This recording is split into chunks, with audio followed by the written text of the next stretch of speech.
Magandang gabi po sa inyo lahat. Malugod na pagtanggap sa St. Joseph Parish Gagalangin sa ika-6 at kalahati ng gabing banal na misa na may liturhiya ngayong Lunes sa ika-10 na linggo sa karaniwang panahon. Tumayo po ang lahat at tayo makiisa sa Eucharistikong pagdiriwang na pamumunuan ng ating Kura Paroko, Reverendo Padre Douglas D. Badong.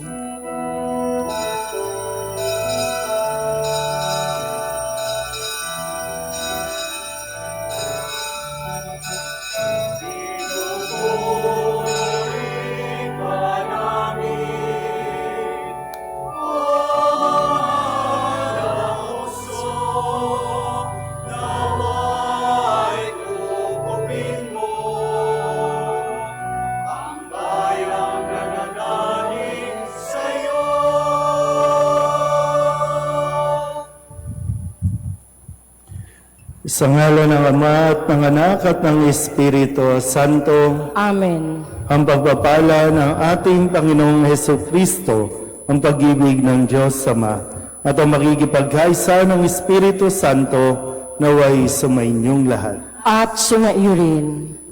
Mga kapatid, aminin natin ang ating mga kasalanan upang tayo'y maging marapat gumanap sa banal na pagdiriwang.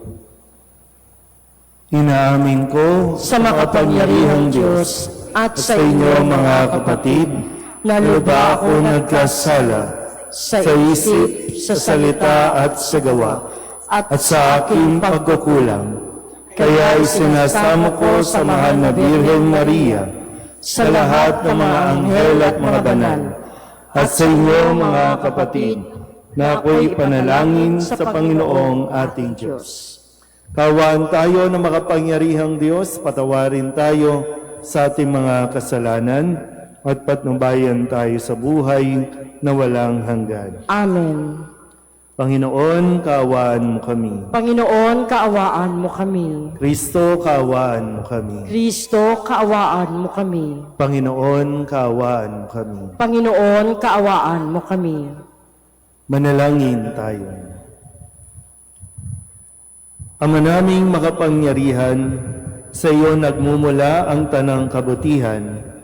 Pagbigyan mo ang aming mga kahilingan na sa iyong patnubay, ang iyong mga kinalulugdan ay aming mapag-isipan, at sa iyong pag-akay, ang mga ito ay aming magampanan sa pamamagitan ni Jesucristo kasama ng Espiritu Santo magpasawalang hanggan. Amen.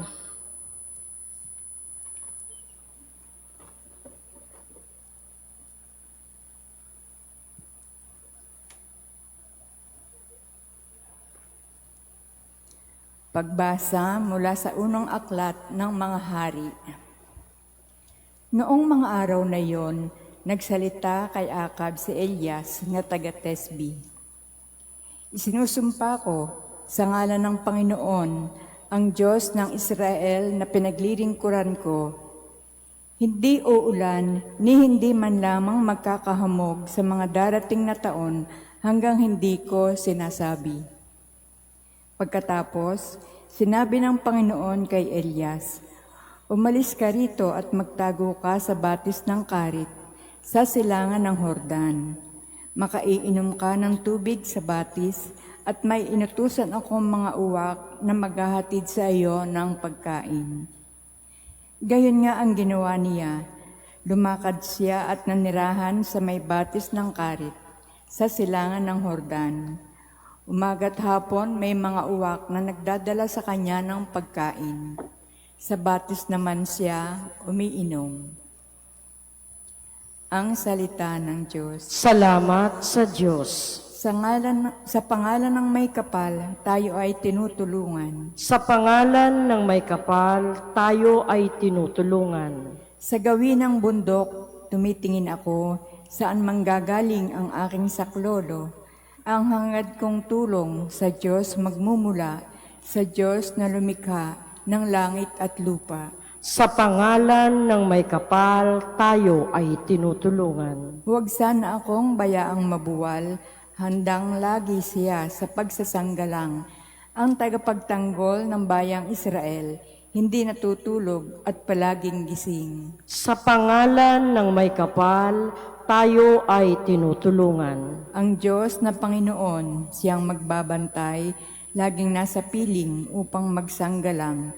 Di ka magdaramdam sa init ng araw, kung gabi ay di ka sasaktan ng buwan. Sa pangalan ng may kapal, tayo ay tinutulungan. Sa mga panganib, ika'y ililigtas nitong Panginoon, siyang mag-iingat. Saan man naroon, ika'y iingatan, di ka maaano kahit na kailan. Sa pangalan ng may kapal, tayo ay tinutulungan. Magsitayo na po ang lahat.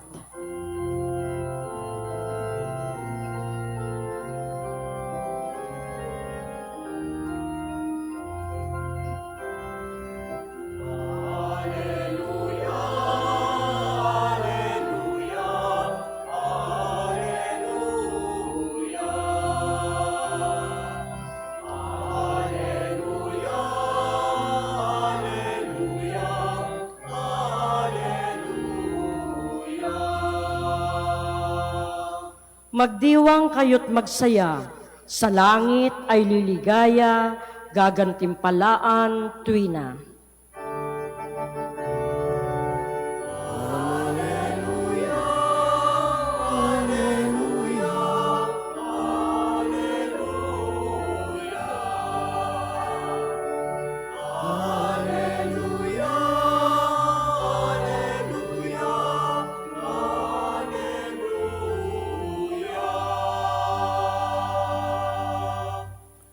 Sumainyo ang Panginoon. At sumaiyo rin. Ang mabuting balita ng Panginoon ayon kay San Mateo. Papuri sa iyo, Panginoon.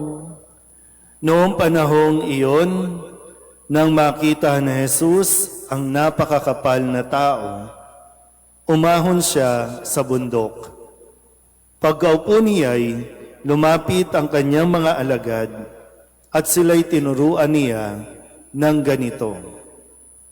Mapalad ang mga aba na wala nang inaasahan kundi ang Diyos, sapagkat makakasama sila sa kanyang kaharian. Mapalad ang mga nahahapis, sapagkat aaliwin sila ng Diyos. Mapalad ang mga mapagpakumbaba, sapagkat tatamuhin nila ang ipinangako ng Diyos. Mapalad ang mga nagmimithing makatupad sa kalooban ng Diyos, sapagkat ipagkakaloob sa kanila ang kanilang minimithi. Mapalad ang mga mahabagin, sapagkat kahabagan sila ng Diyos. Mapalad ang mga may malinis na puso, sapagkat makikita nila ang Diyos. Mapalad ang mga gumagawa ng daan sa ikapagkakasundo, sapagkat sila'y ituturing ng Diyos na mga anak niya. Mapalad ang mga pinag-uusig dahil sa kanilang pagsunod sa kalooban ng Diyos, sapagkat makakasama sila sa kanyang kaharian. Mapalad kayo kapag dahil sa akin, inaalimura kayo ng mga tao, pinag-uusig at pinagbibikaan ng lahat ng uri ng kasamaan na pawang kasinungalingan. Magdiwang kayo at magalak, sapagkat malaki ang inyong gantimpala sa langit. Gayun din ang ginawa ng mga tao sa mga propetang nauna sa inyo. Ang mabuting balita ng Panginoon. Pinupuri ka namin, Panginoong Hesukristo. Isang magandang umaga po sa inyong lahat. Gabi na pala, no? Sanay ako sa umaga. Ganun pa man, tayo po ay nasa ika-10 linggo sa karaniwang panahon. Ngayong Lunes na ito, sinisimulan natin ang linggong ito ng mga salita na mula sa ating Panginoong Hesukristo na makita rin natin na tayo po ay mapalad. Sabihin nyo nga sa katabi ninyo, mapalad ka. Yeah. Sabi ni Kristo, paulit-ulit Diba? Mapalad ang mga aba. Ano man ang sitwasyon o marahil katayuan natin sa buhay, ay huwag nating kakalimutan na makita natin yung dahilan para masabing tayo ay mapalad sa mata at pamantayan ng Diyos. Kasi mahihirapan ka talaga kapag ang ginamit mong pamantayan ng tao, ang makikita mo lang pag umarap ka sa salamin, kawawa naman ako. Ganun lang. Tingnan nyo yung katabi ninyo kung kaawa-awa o paawa lang. Meron kasi minsan, talagang okay ka naman. Dapat okay ka naman. Kaya lang, nasanay ka ng maging paawa effect. Kaya gusto mo na lang na nandiyan dyan sa ganyang kinaawaan. Kasi lagi naman, diba, sinasabi, dahil sa akin, laging mayroong karugtong. Mapalad ka kung ikaw ay aba, mapalad ka kung ikaw ay pinag-uusig, mapalad ka kung ikaw ay inaalimura, dahil sa akin. Lagi naman, dahil sa akin. Bakit ba tayo mahirap? Bakit ba tayo nahihirapan? Bakit ba tayo namomblema? Bakit ba tayo may sakit? Dahil ba kay Kristo? Sa tingin nyo. Kasi baka minsan ma-misinterpret naman natin o kaya kadalasan di natin inuunawa ang mga naririnig nating salita ng Diyos na mapalad ang mga aba. Blessed are the poor. So maging mahirap na lang tayo habang buhay. Ganun ba ang gusto ng Diyos? Maging mahirap na lang tayo? O pinipili lang natin maging mahirap? Nagiging mahirap ba tayo dahil sa pagsunod kay Kristo? Kasi sa ibang bahagi ng aral na itinuro ni Kristo, ang sino mang gustong sumunod sa akin, di ba? Iwan niya ang kanyang ari-arian, ipagbili niya. Pero ngayon, bakit ka ba mahirap? Sige nga, tanungin niyo yung katabi ninyo, bakit ka mahirap? Kasalanan ba ng Diyos yung mahirap tayo? Di ba? Minsan narinig na natin, di ba? Hindi natin kasalanan ng ipanganak ng mahirap. Pero kasalanan natin yung mamatay tayong mahirap. Kaya nga pinagsisikap natin, di ba? Kaya nga sa pamamagitan nawa nito, itong mga kabataang ito, mga apostolado ng panalangin, wag lang yung puro AP, di ba? Wag lang puro dasal, di ba? Yung pag-aaral, dagdagan ng dasal at sipag. Para nang sa ganun, di ba? Balang araw, kayo na magpaparenovate nitong simbahan. O baka naman pagdating ng araw, 5 years from now, 10 years from now, pipila rin kayo sa mga tagatanggap ng ayuda. Di ba? O bakit tayo mahirap? Although, tandaan natin na mapalad ang mga aba na walang inaasahan kundi ang Diyos. Bakit tayo mahirap? Kapit tayo ng kapit sa mga politikong wala nang ginawa kundi magdrama sa Senado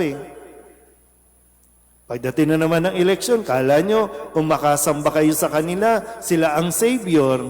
Nakakalimutan, sila ang dahilan kung bakit lumulubog ang mga bawat bayan natin dahil sa baha. So bakit tayo mahirap? Kasi sinabi na huwag mang nagnakaw. O tayo naman ang pumili ng magnanakaw sa atin, di ba? So bakit tayo mahirap? Di ba? Ikaw ang pumili kung sinong magnanakaw sa iyo. Malinaw yan. Nakalimutan nyo na naman. Dapat nga, may mga may sakit, mga senior, dapat kayo naman sa huling mga taon nyo dito sa mundong ito, pumili na kayo ng mabuti. Hindi nabigyan lang kayo ng 1.5, kapit tuko na kayo sa politiko na yan Umapit ka sa pananampalataya. Huwag kang matakot na pag hindi mo sila binoto, pahihirapan ka, hindi ka makakatanggap ng ayuda. Ano ba nangyayari ngayon? Pumipila kayo sa ospital na walang doktor, walang gamot. Pero takot na takot kayo pagdating ng May election. Takot na takot kayo kahit kayong chairman manda kayo pag hindi nyo binoto tong sasabihin ko sa inyo. Wala kayong ayuda. Di ba ganyan? Oh. So mas kumakapit tayo sa tao. Mas natatakot tayo sa tao. Mas matakot tayo kapag hindi na tayo kinapitan ng Diyos. Tandaan niyo yan. Pero muli, no? Ito ay mensahe na nawa magbigay ng pag-asa, mabuhay, no? Na mapalad tayo kahit hindi tayo nakakatanggap ng milyon-milyon, mali-maliit ang pera, at least hindi ka magnanakaw. Mapalad ka. At least hindi ka nanloloko para lang makakain sa mamahaling restaurant. Mapalad ka kahit fishbowl lang. Kahit kwek-kwek lang. Mga estudyante, mapalad kayo kahit naglalakad lang kayo papunta ng eskwelahan kasi mas malusog kayo kaysa doon sa mga estudyanteng tamad-tamaran. Andyan lang yung Torres, magta-tricycle pa, mag-jeep pa. Pag hindi pinag-e-bike, kawawa naman kami, mahirap na mahirap kami.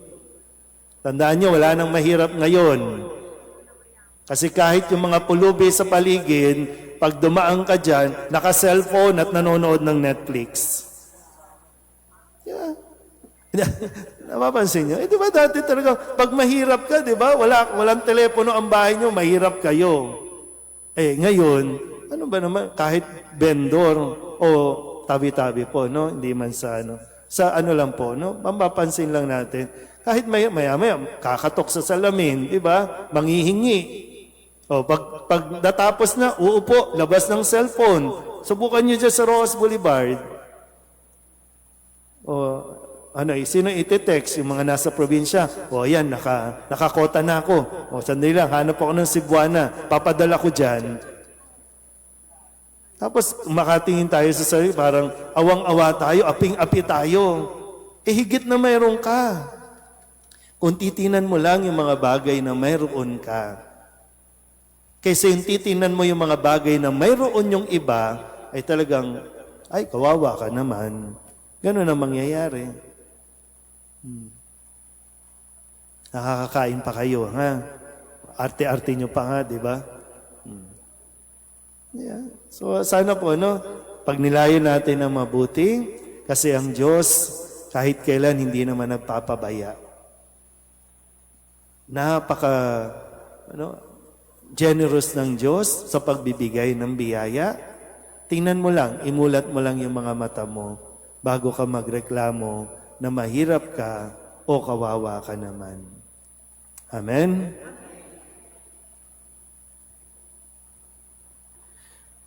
Ang kaligayahan, ang pinakamahirap na makamit sa lahat ng mga hinahangad ng tao.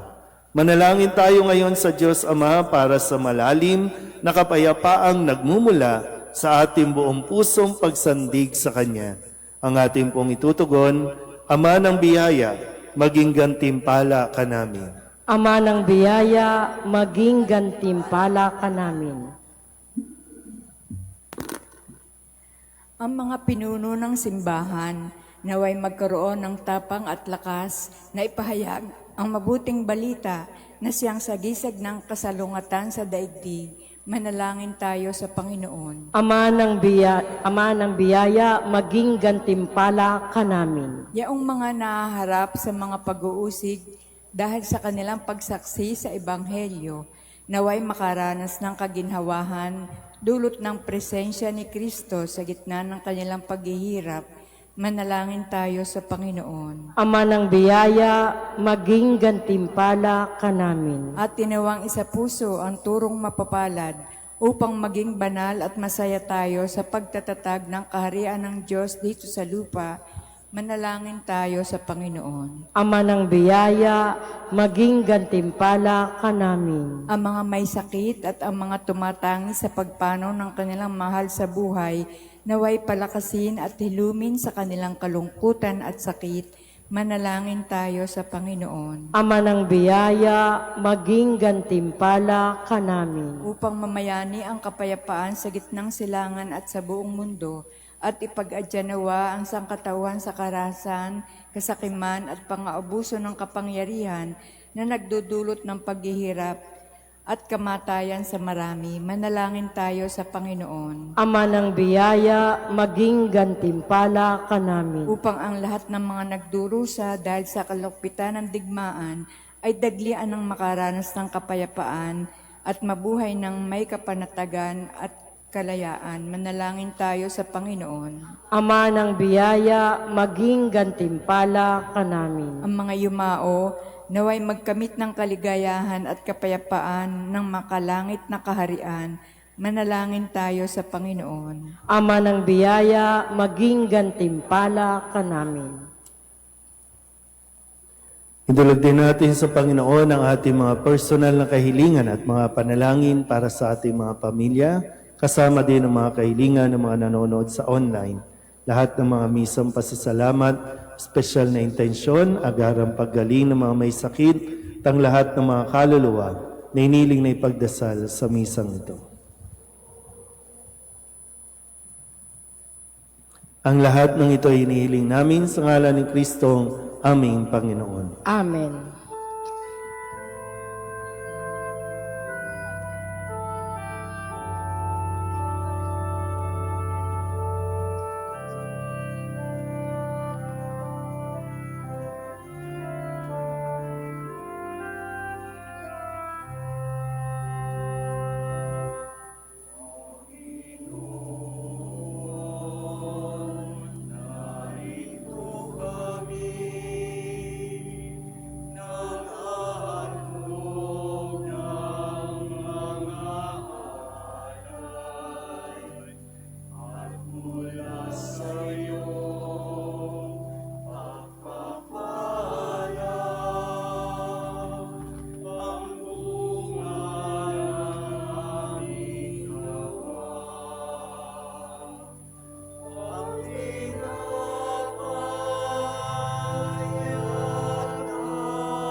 Manalangin kayo mga kapatid upang paghahain natin ay kalugdan ng Diyos Amang makapangyarihan. Tanggapin nawa ng Panginoon itong pagkahain sa iyong mga kamay, sa kapurihan niya at karangalan sa ating kapakinabangan at sa buong sambayanan niyang banal. Ama naming lumikha, tunghayan mo at kalugdan ang paglilingkod na aming ginagampanan upang ang aming inihahain ay iyong marapatin at ang aming pag-ibig ay iyong pag-alabin sa pamamagitan ni Jesucristo kasama ng Espiritu Santo magpasawalang hanggan. Amen. Sumainyo ang Panginoon. At sumaiyo rin. Itaas sa Diyos ang inyong puso at diwa. Itinaas na namin sa Panginoon. Pasalamatan natin ang Panginoong ating Diyos. Marapat na siya ay pasalamatan. Ama naming makapangyarihan, tunay ngang marapat na ikaw ay aming pasalamatan sa pamamagitan ni Jesucristo na aming Panginoon. Utang na loob ang nagbubunsod upang gunitain ang kamatayan niya para kami buhayin. Pagtitiwala ang sanhi ng ligayang di malilimot sa pagkabuhay niyang sa aming kaloob. Pag-asa ang dahilan ng pagiging handa para sa pagbabalik niyang totoong dakila. Kaya kaisa ng mga anghel na nagsisiawit ng papuri sa iyo nang walang humpay sa kalangitan, kami nagbubunyi sa iyong kadakilaan.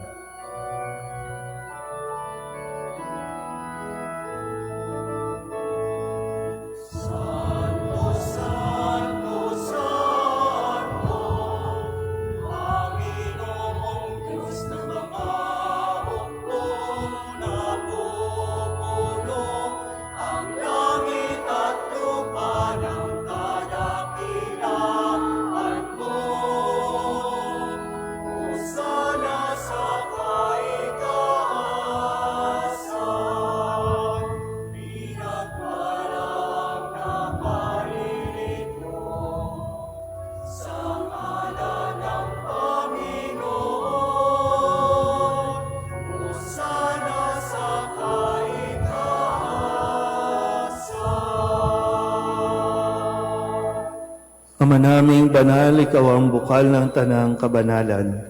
Kaya't sa pamamagitan ng iyong Espiritu, gawin mong banal ang kaloob na ito upang para sa aming maging katawan at dugo ng aming Panginoong Heso Kristo. Bago niya pinagtisang pusang loob na maging handog, hinawakan niya ang tinapay, pinasalamatan kaniya, pinaghati-hati niya iyon, iniabot sa kanyang mga alagad at sinabi, "Tanggapin ninyong lahat ito at kanin, ito ang aking katawan na ihahandog para sa inyo."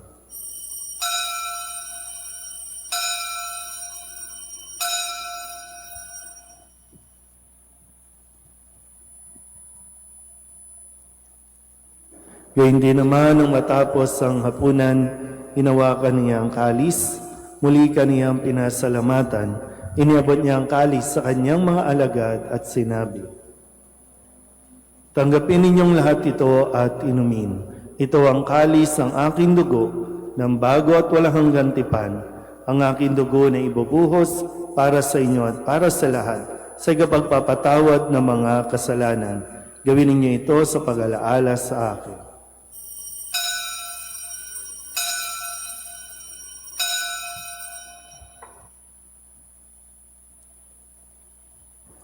Ipagbunyi natin ang misteryo ng pananampalataya. Si Kristo'y namatay, si Kristo'y nabuhay, si Kristo'y babalik sa wakas ng panahon.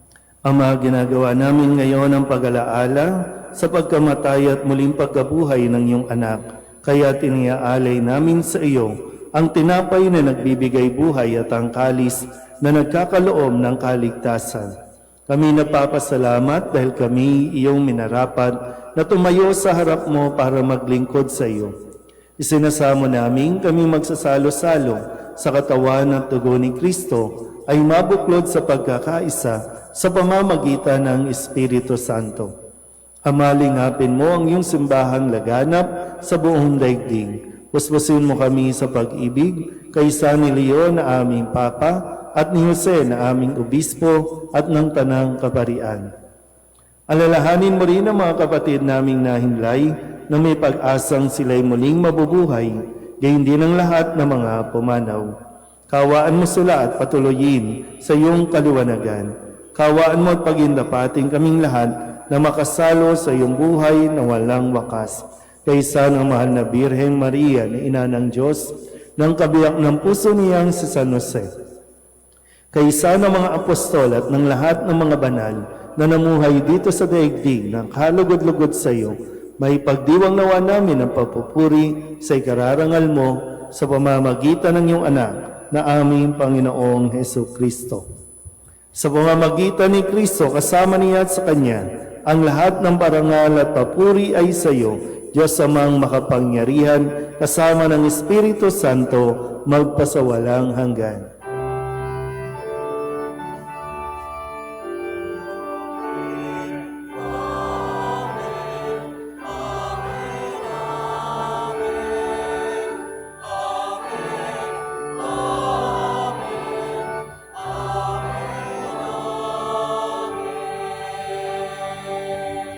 Sa tagubilin ng mga nakagagaling na utos at turo ni Jesus sa Panginoon natin at Diyos, ipahayag natin ang lakas loob.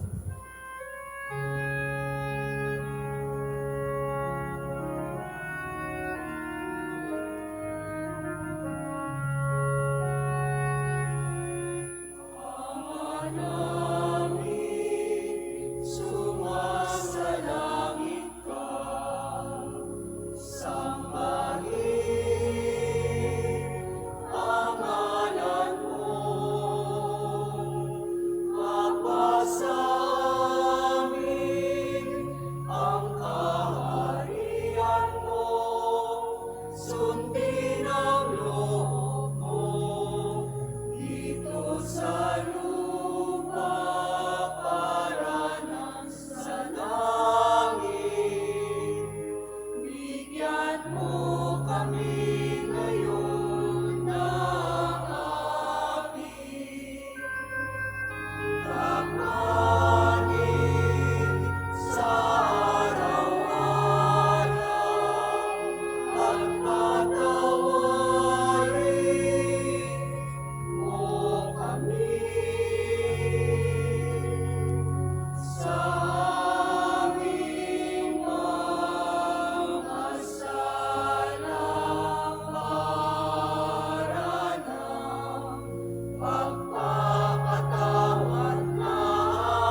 Hinihiling namin kami iadya sa lahat ng masama, pagkalooban ng kapayapaan araw-araw, iligtas sa kasalanan at ilayo sa lahat ng kapahamakan, samantalang aming pinananabikan ang dakilang araw ng pagpapahayag ng tagapagligtas naming sa Jesucristo. Sapagkat iyo ang kaharian at ang kapangyarihan at ang kapurihan magpakailanman. Amen. Panginoong Jesucristo, sinabi mo sa iyong mga apostol, kapayapaan ang iniiwan ko sa inyo, ang aking kapayapaan ang binibigay ko sa inyo.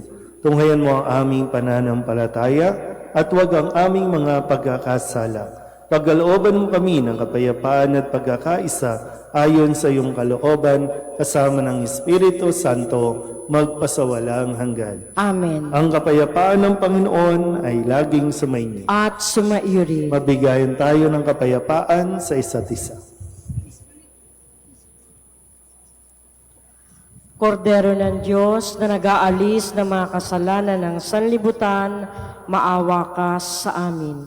Kordero ng Diyos na nag-aalis ng mga kasalanan ng sanlibutan, maawa ka sa amin. Kordero ng Diyos na nag-aalis ng mga kasalanan ng sanlibutan, ipagkaloob mo sa amin ang kapayapaan. Ito ang kordero ng Diyos. Ito ang nag-aalis sa mga kasalanan ng sanlibutan. Mapalad ang mga inaanyayahan sa kanyang piging. Panginoon, hindi ako karapat-dapat na magpatuloy sa iyo, ngunit sa isang salita mo lamang ay gagaling na ako.